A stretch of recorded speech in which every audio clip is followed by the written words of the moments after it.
ಎಲ್ಲರಿಗೂ ಕೂಡ ನಿಮ್ಮದೇ ಆಗಿರ್ತಕ್ಕಂಥ ಯೂಟ್ಯೂಬ್ ಚಾನಲ್ ಸ್ಟಡಿ ವಿತ್ ಪರಶುರಾಮ್ಗೆ ಸ್ವಾಗತ ಅಂತ ಹೇಳ್ತಾ, ನಾಳೆ ನಿಮ್ಮ SSLC ಪೂರ್ವ ಸಿದ್ಧತಾ ಪರೀಕ್ಷೆ 2 ತೃತೀಯ ಭಾಷೆ ಹಿಂದಿಯಲ್ಲಿ ನಡೀತಾ ಇದೆ. ಅದು ಬಂದುಬಿಟ್ಟು 30/1 2026ಕ್ಕೆ. ಸೊ ಇಲ್ಲಿ ಒಂದು ಮಾಡೆಲ್ ಕ್ವಶನ್ ಪೇಪರನ್ನು ನಿಮ್ಮ ಜೊತೆ ಶೇರ್ ಮಾಡ್ತೀನಿ.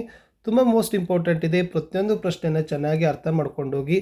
ಸೊ ಪ್ರಶ್ನೆಗಳು ಇಲ್ಲಿಂದ ನಿಮಗೆ ರಿಪೀಟ್ ಆಗ್ತಾ ಇದ್ದಾವೆ ಅಂತ ಹೇಳ್ತಾ, ನಮ್ಮ ಯೂಟ್ಯೂಬ್ ಚಾನಲ್ನಲ್ಲಿ 40 ಅಂಕಗಳ ಪಾಸಿಂಗ್ ಪ್ಯಾಕೇಜ್ ಇದ್ದಾವೆ, 80+ಗಳ ಸ್ಕೋರಿಂಗ್ ಪ್ಯಾಕೇಜ್ ಇದ್ದಾವೆ. ಖಂಡಿತವಾಗಿ ನೋಡಿ. ನೀವು LBಗಳನ್ನು ಓದೋ ಅವಶ್ಯಕತೆಯೇ ಇಲ್ಲ. ಜಸ್ಟ್ ಎಲ್ಲಾದರೂ ಒಂದು ಕಡೆ ಕುಂತು ಶಾಂತವಾಗಿ ಅವುಗಳನ್ನು ಕೇಳಿದರೆ ಸಾಕು, ಪದೇ ಪದೇ ಅವುಗಳನ್ನು ಅಭ್ಯಾಸ ಮಾಡಿದರೆ ಸಾಕು, ಖಂಡಿತ ಅವೇ ಪ್ರಶ್ನೆಗಳು ಬರ್ತಾ ಇದ್ದಾವೆ. ಲೈಕ್, ಶೇರ್ ಮತ್ತು ಸಬ್ಸ್ಕ್ರೈಬ್ ಮಾಡೋದನ್ನು ಮಾತ್ರ ಮರೆಯದಿರಿ ಅಂತ ಹೇಳ್ತಾ, ನಮ್ಮ ಚಾನಲ್ನಲ್ಲಿ ಇದೇ ಥರದ ಸೈನ್ಸ್ ಮತ್ತು SSಗೆ ಪರೀಕ್ಷೆ 3 ಪೂರ್ವ ಸಿದ್ಧತೆ ಮತ್ತು ವಾರ್ಷಿಕ ಪರೀಕ್ಷೆಗೆ ಇದೇ ಥರದ ವಿಡಿಯೋಗಳು ಸಿಗ್ತವೆ. ಅವುಗಳನ್ನು ಯೂಸ್ ಮಾಡ್ಕೊಳ್ಳಿ ಅಂತ ಹೇಳ್ತಾ ಈ ವಿಡಿಯೋವನ್ನು ಶುರು ಮಾಡ್ತೀನಿ. ಸಹಯೋಗ ಶಬ್ದಕ ವಿಲೋಮ ರೂಪ ಹೇ ಅಂತ ಕೇಳಿದ್ದಾರೆ ಫ್ರೆಂಡ್ಸ್. ಸಹಯೋಗದು ಆಪ್ಷನ್ ಬಿ ಅಸಹಯೋಗ ಅನ್ನೋದು ಸರಿಯಾದ ಉತ್ತರ. ಪ್ರಶ್ನೆ 2, ನೌಕಾ ಶಬ್ದಕ ಬಹುವಚನ ರೂಪ ಹೇ ಅಂತ ಕೇಳಿದರು. ನೌಕಾ ಅನ್ನೋದು ಏಕವಚನ ಆದರೆ ಆಪ್ಷನ್ ಎ ನೌಕಾಯಿ ಅನ್ನೋದು ಬಹುವಚನ. ಪ್ರಶ್ನೆ 3, ಲೇಖಕ್ ಶಬ್ದಕ ಅನ್ಯಲಿಂಗ ರೂಪ ಹೇ ಅಂತ ಕೇಳಿದರು. ಕೊಟ್ಟ ಆಯ್ಕೆಗಳಲ್ಲಿ ಆಪ್ಷನ್ ಡಿ ಲೇಖಿಕಾ ಅನ್ನೋದು ಲೇಖಕದ್ದು ಅನ್ಯಲಿಂಗ, ಇಟ್ ಮೀನ್ಸ್ ಸ್ತ್ರೀಲಿಂಗ ರೂಪ ಬರಬೇಕು. ಇನ್ನು ನಿಮ್ನಲಿಖಿತ್ ಮೈಸೆ ಪ್ರಥಮ ಪ್ರೇರಣಾರ್ಥಕ್ ಕ್ರಿಯಾರೂಪ ಹೇ ಅಂತ ಕೇಳಿದ್ದಾರೆ. ಸೊ ನಿಮಗೆ ಎಲ್ಲ ಗೊತ್ತಿದೆ, ಲಾಸ್ಟ್ ಆನಾ ಪ್ರತ್ಯಯ ಬರಬೇಕು. ಆಪ್ಷನ್ ಎ ಸುನಾನಾ ಈಸ್ ದ ರೈಟ್ ಆನ್ಸರ್. 5ನೇ ಪ್ರಶ್ನೆ, ನಿಮ್ನಲಿಖಿತ್ ಮೈಸೆ ಗುಣಸಂಧಿ ಕಾ ಉದಾಹರಣ ಹೇ ಅಂತ ಕೇಳಿದರು. ಸದೈವ ಗೊತ್ತಿರಲಿ ಫ್ರೆಂಡ್ಸ್, ಅದು ಬಂದುಬಿಟ್ಟು ರದ್ದಿ ಸಂಧಿ, ಚಯನ ಬಂದುಬಿಟ್ಟು ಅಯಾದಿ ಸಂಧಿ, ಅತ್ಯಧಿಕ ಬಂದುಬಿಟ್ಟು ಎನ್ ಸಂಧಿ. ಓಕೆನಾ. ಇನ್ನು ಮಹೋತ್ಸವ ಬಂದುಬಿಟ್ಟು ಗುಣಸಂಧಿಗೆ ಉದಾಹರಣೆಯಾಗಿರ್ತಕ್ಕಂಥ ಪದ.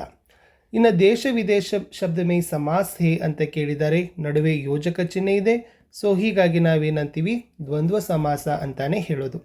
ಇನ್ನು ಸತ್ಯ ಡ್ಯಾಶ್ ಮಹಿಮಾ ಅಪಾರ್ ಹೇ ಅಂತ ಕೇಳಿದ್ದಾರೆ. ಸತ್ಯ ಕಿ ಮಹಿಮಾ ಅಪಾರ್ ಹೇ, ಕಿ ಈಸ್ ದ ರೈಟ್ ಆನ್ಸರ್. ಇನ್ನು ಆಪ್ನೆ ಚಶ್ಮಾ ನಹಿ ಲಗಾಯ ಥಾ ಅಂತ ಕೇಳಿದರು. ಇದು ಯಾವ ಒಂದು ವಿರಾಮ್ ಚಿಹ್ನೆ ಅಂತ ಕೇಳಿದರು. ಆಪ್ಷನ್ ಸಿ ಪ್ರಶ್ನಾರ್ಥಕ ಚಿಹ್ನ ಅಂತಕ್ಕದ್ದನ್ನು ನೀವು ಬರೆದ್ರೆ ಅಂಕಗಳನ್ನು ಕೊಡ್ತಾರೆ. ಅನುರೂಪತಕ್ಕೆ ಹೋಗೋಣ. ಜಲಾಲುದ್ದೀನ್ ಅಂತರಂಗ ಮಿತ್ರ ಶಂಸುದ್ದೀನ್ ಚಚರೆ ಭಾಯಿ, ಸರ್ ಎಂ ವಿಶ್ವೇಶ್ವರಯ್ಯ ಮಹಾನ್ ಅಭಿಯಂತ, ಸರ್ CV ರಾಮನ್ ಮಹಾನ್ वैज्ञानिक, हाथी जंगली जानवर, भैंस पालतू जानवर, मुखिया का गुण मुख के समान, संत का गुण हंस के समान is the right answer. 1 marker questions के बरना. स्वाद में सेब किससे बढ़कर नहीं है. स्वाद में सेब आम से बढ़कर नहीं है. सिंगापुर आदिवासी कहाँ रहते थे. सिंगापुर आदिवासी पूर्वोत्तर भारत में रहते थे. नर किन किन को एक समान लांग सकता है. नर नदी सागर पर्वत को एक समान लांग सकता है. यशोदा किसकी कसम खाती है. यशोदा गोधन की कसम खाती है ಅನ್ನೋದು ಉತ್ತರ ಇತ್ತು. 2 ಮಾರ್ಕರ್ಗೆ ಪ್ರಶ್ನೆಗೆ ಬರೋಣ. ಪ್ರಶ್ನೆ 17, आशी अम्मा जी अब्दुल कलाम को खाने में क्या क्या देती थी. आंसर, आशी अम्मा बालक कलाम के सामने केले का पत्ता बिछाती, उस पर चावल, गर्मा गर्म स्वादिष्ट सांभर डालती थी, नारियल की ताज़ी चटनी और घर का बना अचार भी परोसती थी. ಇನ್ನು ಕಾಶ್ಮೀರಿ ಸೇಬ್ ಪಾಠಕ ಆಶಯ ಕೇಳಿದ್ದಾರೆ, ಸಂದೇಶ ಕೇಳಿದ್ದಾರೆ. ಅದು ಕೂಡ ನಿಮಗೆ ಮೋಸ್ಟ್ ಇಂಪಾರ್ಟೆಂಟ್ ಆಗಿರ್ತಕ್ಕಂಥ ಪ್ರಶ್ನೆ. ಏನಪ್ಪ ಅಂದ್ರೆ, बाजार में होने वाले धोखेबाजी पर प्रकाश डाला गया है. खरीदारी करते समय हमें सावधानी बरतनी चाहिए, नहीं तो धोखा खाने की संभावना होती है. ಇನ್ನು लेखक ने मंत्री को क्या समझाया ಅಂತ ಪ್ರಶ್ನೆ ಇತ್ತು. लेखक ने मंत्री को समझाया कि ऐसा हरगिज मत कीजिए. ईमानदारों के सम्मेलन में पुलिस ईमानदारों की तलाशी ले, यह बड़ी अशोभनीय बात होगी. फिर इतने बड़ी सम्मेलन में थोड़ी गड़बड़ी होगी ही ಅನ್ನೋದು ಇತ್ತು. ಇನ್ನು गांव को आदर्श गांव कैसे बनाया जा सकता है. बच्चों ने गांव की सफाई की.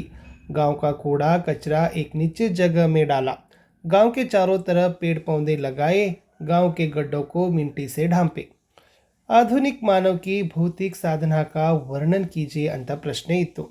आधुनिक मानव ने प्रकृति के हर तत्व पर विजय प्राप्त कर ली है. वह नदी सागर पर्वत को एक समान लांग सकता है. उसका यान गगन में जा रहा है. इन्हें यशोदा कृष्ण के क्रोध को कैसे शांत करती है ಅಂತ ಇತ್ತು. यशोदा कहती है, हे कृष्ण सुनो, बलराम जन्म से ही चुगलखोर है. मैं गोधन की कसम खाकर कहती हूँ, मैं तुम्हारी माता हूँ, तुम मेरे पुत्र हो। सौर मंडल का सबसे बड़ा ग्रह कौन सा है? अंत इत्तु। सौर मंडल का सबसे बड़ा ग्रह बृहस्पति है। सौर मंडल का सबसे बड़ा उपग्रह गैनीमेड है। इन शनि के वायुमंडल का निर्माण किस प्रकार हुआ है? शनि के वायुमंडल का निर्माण हाइड्रोजन, हीलियम, मीथेन तथा एमोनिया गैसों से बना हुआ है। इन शास्त्र में सत्य बोलने का तरीका कैसे समझाया गया है? सत्य बोलो जो दूसरों को प्रिय लगे, अप्रिय सत्य मत बोलो अन्नोदु इತ್ತು। इन सलमा ने मीना मैडम से क्या कहा ಅಂತ ಕೇಳಿದ್ರು, प्रकृति हमारी माता है, हमें अपनी प्राकृतिक संसाधनों का अपव्यय नहीं करना चाहिए, अपने पर्यावरण को स्वच्छ रखना हमारा दायित्व है ಅನ್ನೋದು ಹೇಳ್ತಾಳೆ। त्रिमार्कर के बरना गिल्लू के प्रति महादेवी ममता जी की ममता का वर्णन कीजिए ಅಂತ ಇತ್ತು। महादेवी वर्मा को पशु पक्षियों से प्रेम था, इसलिए उन्होंने गिल्लू की रक्षा की।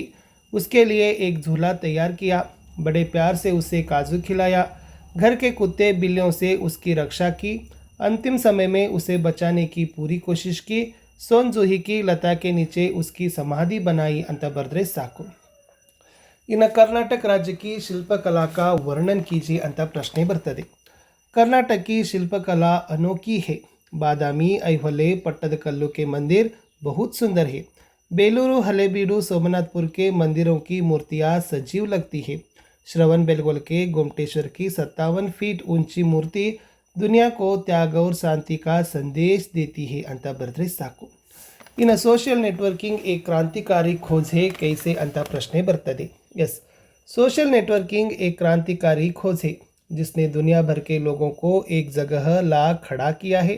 उसके कई साइट से फेसबुक, ट्विटर, लिंक्डइन आदि।